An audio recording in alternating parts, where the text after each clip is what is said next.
ನಮಸ್ಕಾರ ರೀ ಎಲ್ಲರಿಗೂ. ಇದು ಗುರುವಾರದ ಮಾರ್ನಿಂಗ್ ಮಿನಿ ಬ್ಲಾಗ್. ಬೆಳಗ್ಗೆ ಒಂದಷ್ಟು ಐಟಮ್ಸ್ ಬೇಕಾಗಿದ್ದು ನಾನು ಹಿಂದಿನ ದಿವಸ ತರಬೇಕಂತಂದ್ರೆ ಹೋಗೋಕ್ಕಾಗಿರಲಿಲ್ಲ. ಹಾಗಾಗಿ ಬೆಳಗ್ಗೆ ಇನ್ಸ್ಟಾಮಾರ್ಟಲ್ಲಿ ಸ್ವಲ್ಪ ಎಲ್ಲ ಬುಕ್ ಮಾಡ್ಕೊಂಡಿದ್ದು ನೋಡ್ರಿ. ಇದರೊಳಗೆಲ್ಲ ರೀಸನಬಲ್ ಪ್ರೈಸಲ್ಲಿ ಸಿಗ್ತತಿ ಮತ್ತು ಡೆಲಿವರಿ ಚಾರ್ಜಸ್ಸು ಫ್ರೀ ಇರ್ತದೆ. ಇದ್ರೊಳಗೆ 99 ರುಪೀಸ್ ಒಳಗೆ ನಾವೇನರ ಪರ್ಚೇಸ್ ಮಾಡಿದ್ದು ಅಂದ್ರೆ ಡೆಲಿವರಿ ಚಾರ್ಜಸ್ ಇರ್ತತಿ. ಅದ್ರ ಮೇಲೆ ನಾವು ಪರ್ಚೇಸ್ ಮಾಡ್ಯಾರ ಡೆಲಿವರಿ ಫ್ರೀ ಇರ್ತದೆ ನೋಡ್ರಿ. ಹಾಗಾಗಿ ನಾನು ಇದ್ರೊಳಗೆ ತರಿಸ್ಕೊಂಡಿರ್ತೀನಿ. ನಮ್ಗೆ ಹೊರಗಡೆ ಏನು ಅಂಗಡಿ ಒಳಗೆ ಸಿಕ್ಕಂಗಿಲ್ಲಲ್ಲ, ಆ ಥರ ಐಟಮ್ಸ್ ಎಲ್ಲನೂ ಇದ್ರೊಳಗೆ ಸಿಗ್ತಾವೆ. ಇವಾಗ ನಮ್ಮ ಮನೆ ಹತ್ರ ಸ್ಟ್ರಾಬೆರಿ ಅದು ಅವೆಲ್ಲ ಸಿಗಂಗಿಲ್ಲ.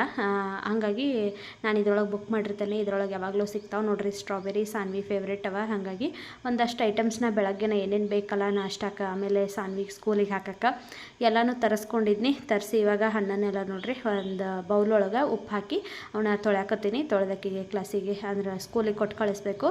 ನಾಷ್ಟಕ್ಕೆ ಇವತ್ತು ನಾನು ಶಾವಿಗೆ ಉಪ್ಪಿಟ್ಟು ಮಾಡಕತ್ತಿದ್ನಿ. ಶಾವಿಗೆನೂ ಖಾಲಿ ಆಗಿದ್ದು, ಶಾವ್ಗಿನೂ ಎಲ್ಲ ತರಿಸ್ಕೊಂಡಿದ್ದು ನೋಡ್ರಿ. ಆಮೇಲೆ ಕಾರ್ನ್ ಫ್ಲೇಕ್ಸು ಬೇಕನ್ನತ್ತಿದ್ಲು ಸಾನ್ವಿ, ಅದಕ್ಕಾಗಿ ಅವನನ್ನು ತರಿಸಿದ್ನಿ. ತರಿಸಿ ಇವಾಗ ಆಕಿಗೆ ಸ್ಕೂಲಿಗೆ ಸ್ನ್ಯಾಕ್ಸ್ ಬಾಕ್ಸ್ ಎಲ್ಲ ರೆಡಿ ಮಾಡೀನಿ.